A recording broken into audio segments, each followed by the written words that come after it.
All right, so this is going to be objective 24. We're going to simplify trig expressions using our trig identities. So you've already learned our trig identities. I want to review with you. Okay, so let's review our trig identities.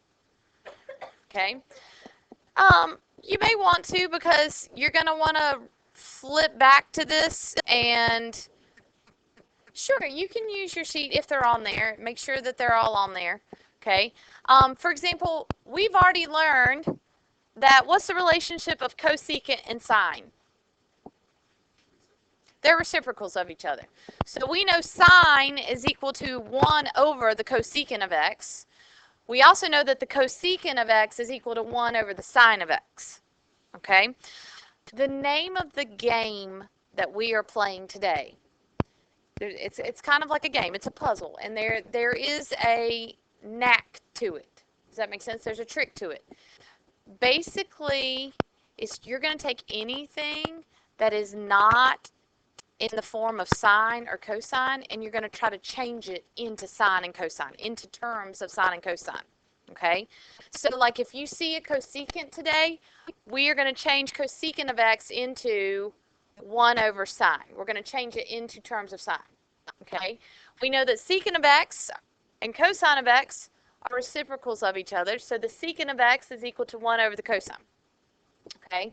We know cotangent is equal to 1 over the tangent. Now, if everybody says, well, Miss Corn, that's not changing it into sine or cosine. So, sometimes you may want to go to 1 over tangent. Sometimes you might want to take cotangent of x and change it into cosine over sine. So that way it's in terms of sine and cosine. Okay? If everything gets to be in terms of sine and cosine, then you're going to be able to start canceling stuff out. Does that make sense? You can't just take a cosecant and a sine and say, ooh, those cancel. But, if you have 1 over sine and you're timesing by sine, the denominator with what you're timesing by will cancel. Okay? And that's what you're going to want to do, is to be able to simplify. Okay? Then down here, what do we call the bottom three? Those are what identities? Those are our Pythagorean theorem identities. We know that sine squared x plus cosine squared x is equal to 1. Okay? We know that tangent squared x plus 1 is equal to secant squared x. Okay? What if I, move the 1 over? Everybody listen to me, because this is important.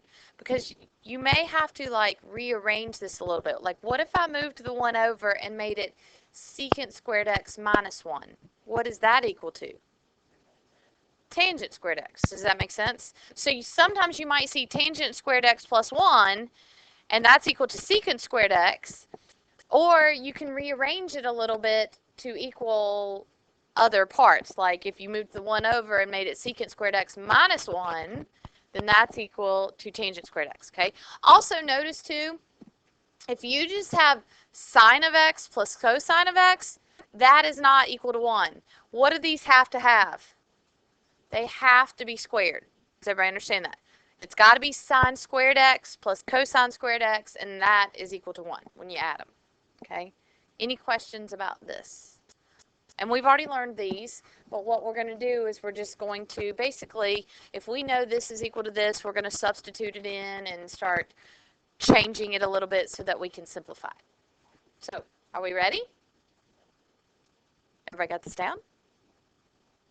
You're not writing anything, so I'm assuming yes. Okay, so here's our first one.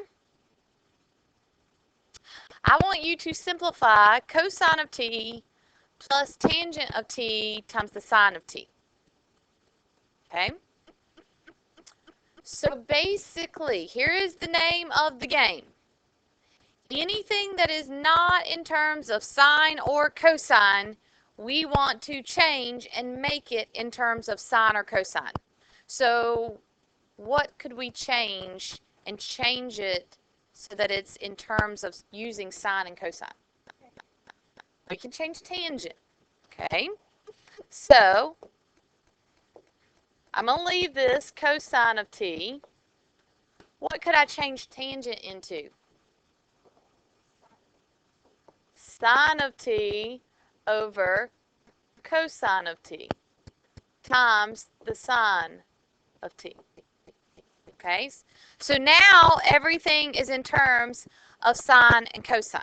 Okay, so now let's start to work it out. Okay, so if I was going to simplify or multiply or add anything, what could I do next?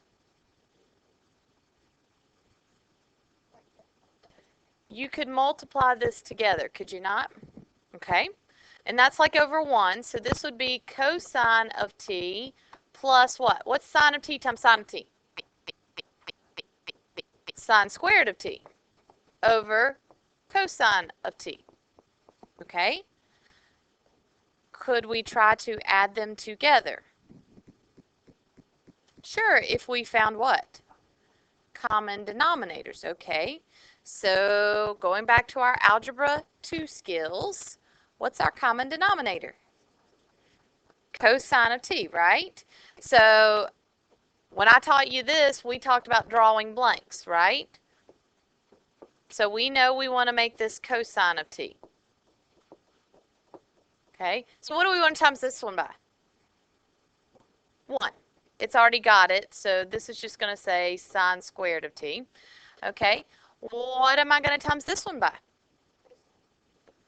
Cosine of t, and what you times by on the bottom, you must times by on the top. Have I lost anybody yet? Okay, I'm just finding common denominators just like we did at the beginning of the year. So what's cosine of t times cosine of t? Cosine squared t. Okay, so now I could put this all together. Now that we have common denominators, I could put this all together. Cosine squared t plus sine squared t, all divided by cosine of t, right? If they have the common denominator, you can just leave that part. Okay, what do I recognize? Do I know what this is? What's sine squared t plus cosine squared t, or cosine squared t plus sine squared t? What's it equal to? It's equal to 1. So this is going to become 1 over cosine of t. Now, we generally don't leave it in fraction form. What do I know 1 over cosine t is equal to? So the answer is secant of t. So this equaled secant of t.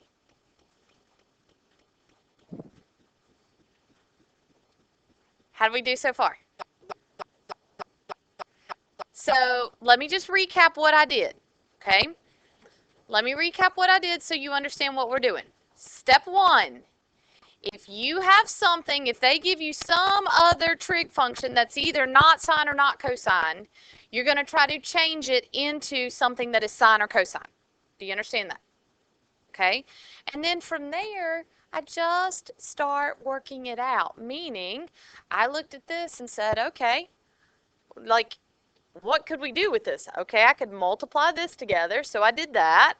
So what could you do when it says to add? You're going to actually add it and make common denominators, so that's what I did here. And then from here, you try to recognize some of your identities. I recognized that this was equal to 1, and so 1 over the cosine of t we know is equal to the secant of t. Okay, so let's try another one. See where we get. And I'm giving you this on purpose. Like the last one I gave you t as the variable. This one I'm giving you theta as the variable. Does it matter? Like if you don't really like theta and theta confuses you, what should you use? X. Okay? All right. So first of all, step 1. I want to take anything that is not in terms of sine or cosine and change it into sine or cosine. So, is everything in terms of sine and cosine? I mean, I've got all sines and cosines. If I had a tangent or a cosecant or a cotangent or a secant, I would take those and make them either into somehow sines and cosines. Do you understand that? Okay. Part 2.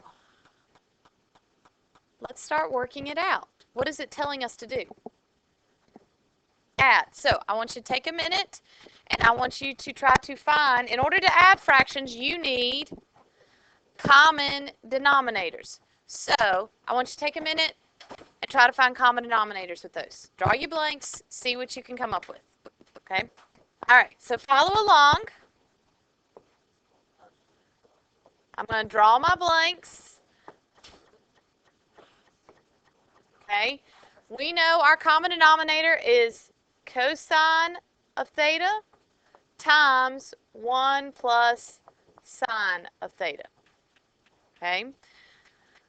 Cosine of theta, whoops, times 1 plus sine of theta. Okay? So what would I times this one by?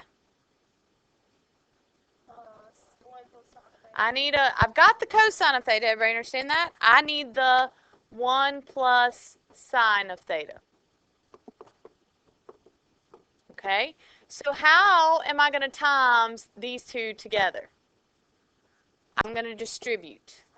Okay? Does that make sense? It's a monomial times a binomial, so I'm going to distribute it. So sine of theta times 1 is sine of theta. What's sine of theta times sine of theta? Sine squared theta.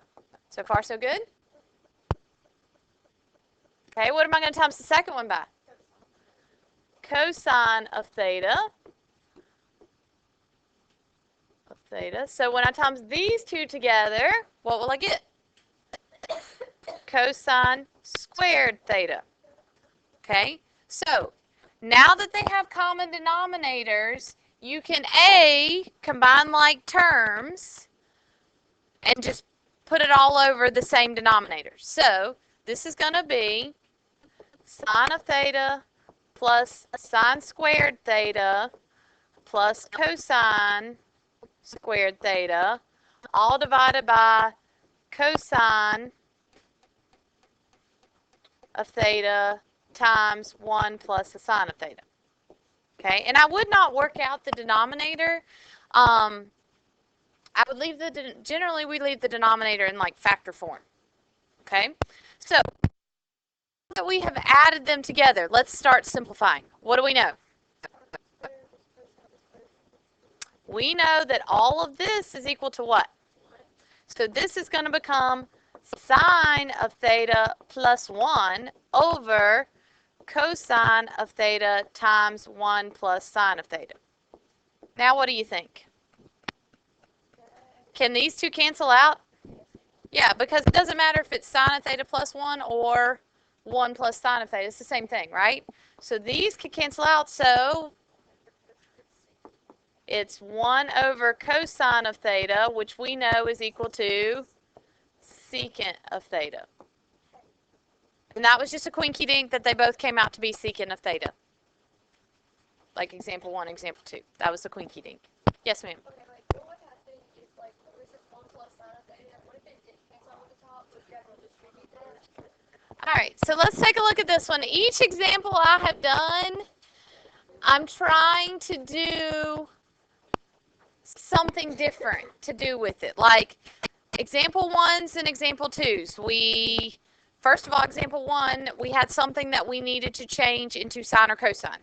So again, if there is something that you need to put it into terms of sine and cosine, that's what you need to do first. Okay? Example 1 and example 2, both you had to like multiply it, you had to add it. So if you have to find common denominators, then you need to do that and start to simplify that way. Something different happens here. Like we don't have fractions here, right? And you can only add things if they match, okay? And these two terms don't match. One is a sine squared x times a cosine squared x. That's all one term. And the other one's a cosine cubed x. So knowing our algebraic skills, what might be something that we could do to it? If we can't add them, yes, we can factor. Okay, so we know how to factor. So my question is, what could come out from both? A cosine x. I can take a cosine x from both terms. We got 5 examples, if you're asking. Okay, so if I take a cosine x out, what would I be left with? Cosine squared x. Okay, then what do we know? We know that this whole part equals times 1, so what's the answer? Cosine of x is your answer. Did you say you like these? I figured you would. I think you guys will, like, especially those that really liked algebra, I think once you get used to these, and you're either going to add them, or you're going to factor them, or you're going to substitute, you know, those are all algebraic skills that we had. I think you're going to start to get the hang of it and enjoy it. Okay? All right, so here's what I'm going to do. I'm going to give you a second and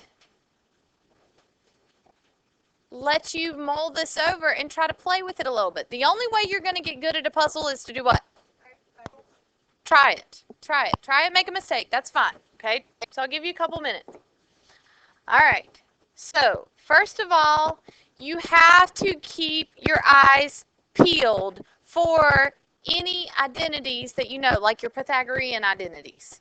Okay? Immediately, I knew that there was a Pythagorean identity that had something to do with a secant squared x and had something to do with a 1. And sure enough, when I looked over there, that will manipulate, finagle, into tangent squared x. So that's the first thing I did just because I recognized that this was an identity off the bat. Okay? Tangent squared x over secant squared x. Now, so everybody understand, everybody looks at that and goes, I don't know what to do with that. And you got to ask yourself some questions like, can you add anything? Can you multiply anything? Can you factor anything? No, you can't do any of that. Can you cancel anything? No. If it is not in terms of sine or cosine, then you can take it and make it into terms of sine and cosine. So my question is, what do we know tangent is equal to? We know that tangent is the same thing as sine over cosine. And again, because it uses the square, you're going to have to change it into the sine squared x over the cosine squared x. So far, so good. Okay? Secant squared x, let's change it. We know secant squared x is the reciprocal of 1 over the cosine squared x. Okay? Knowing our algebra skills, what could we do now? We could do the AD over BC trick, right? You take your top and your bottom. What will they be? You're going to put that in the numerator, so that would be the sine squared x times the cosine squared x. Everybody with me so far? And then you take the two middles. What's 1 times cosine squared x? Cosine squared x. Okay, so does anything cancel? That cancels. And you got to be very careful, you know, is the sine squared x in the numerator or the denominator? Because if it were in the denominator, it'd be 1 over the sine squared x, which would actually take to cosecant of x, cosecant squared x. But because this is in the numerator, there's your answer. Okay, sine squared x over 1 is just the same thing as sine squared x. And you know you're done because you're down to like one trig function. You can't do anything with. Does that make sense? You're down to 1. It won't always go down to just 1, but you know when you're down to 1, you can't do anything with it. Okay? All right, so let's look at one last one.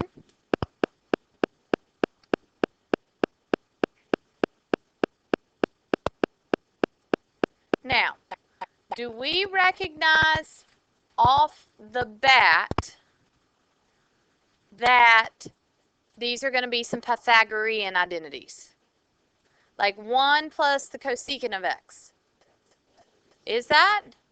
What did I say in the beginning of the day about our Pythagorean identities? They have to be squared. So these cannot be made into Pythagorean identities right now. Does that make sense? They're not squared. Okay? And you can't just go and square them. Does that make sense? You can't just say, oh, 1 squared is 1, cosecant, that'd be cosecant squared x. You can't do that. Because actually, when you square a binomial, what happens to it? You have to write it twice and FOIL it, and so you can't just go and square it. Do you understand that? So if they're not squared, you can't make it into a Pythagorean. It might develop into Pythagorean identity down the road, but you can't just magically make them squared. Do you understand that? So, can you factor anything out? Do you have two different fractions that you could add together by finding common denominators? No. Okay. So maybe this might be where we start to take anything that is not in sine or cosine and change it into sine or cosine. Okay. So I'm going to give you a second to think about it. So check this out. Does everybody understand why we cannot use the Pythagorean identities on this problem? Because they are not squared. And you cannot just say, oh, well, can I just square both sides? Because that means you would have to write it twice and FOIL it, and that's going to get really, really, really complicated. Okay? So what I'm going to do is I'm going to take anything that is not in terms of sine or cosine. That's the name of the game, if you're just joining us. If they're not in sine or cosine, I'm going to change them into sine or cosine. Meaning, what do I know cosecant is? It is 1 over sine of x. So I'm going to change that. Okay? Cosine I'm going to leave because I want it to either be a sine or a cosine. So I'm going to leave cosine. Now, do realize I gave you 2 cotangents at the beginning of the day. Okay? One cotangent, we know the reciprocal of cotangent is 1 over tangent. The only time I would probably want to use that one is if I had other tangents. Because if I had tangents and I changed it to 1 over tangents, then maybe the tangents might cancel or something. Do you understand that? Most likely, we want to try to take everything into sines and cosines. So we do know another cotangent, and cotangent would be equal to cosine of x over sine of x. Okay? I hope this does ring a bell. Some of you said, ooh, this is like what we did at the beginning of the year. It's called a complex fractions. It means we've got little bitty fractions within a big fraction. Okay? And the way we solved them is we always said, ooh, yuck, gross, disgusting, nasty. Let's multiply by a common denominator. So if I look at my denominator here and my denominator here, my common denominator is going to be sine of x. Okay? And so I'm going to times, and what you times by in the numerator, guess what? You got to times by in the denominator. So, and because this is a monomial times a binomial, you're going to have to distribute it. Okay? So what's sine of x times 1? Sine of x. What happens to the sines of x's here? They cancel, and you're left with plus 1. So far, so good. Okay, in the bottom, what's sine of x times cosine of x? You're just going to have to say sine of x times cosine of x. Okay, just kind of smush them together, right? Okay, like what's x times y? xy. What's sine of x times cosine of x? Sine of x times cosine of x. You just smush them together. Okay?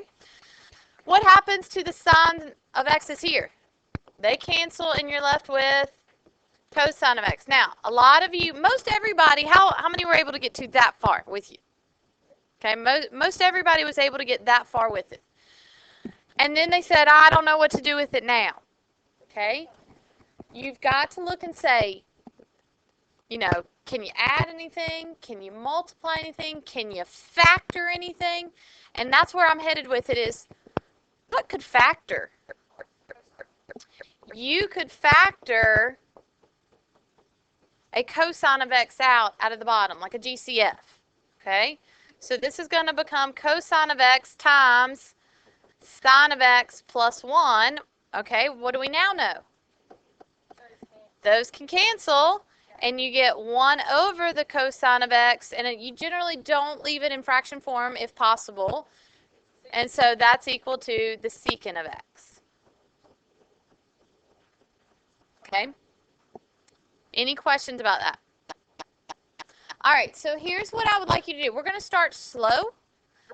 I will have you do a couple, try a couple, and then we'll check them, and then we'll develop into more difficult ones. So, we're going to use our books. We're going to look at book problems. We're going to be on this for a couple days, so I thought we'd start with book problems first, try them, and then we'll get into activities with it.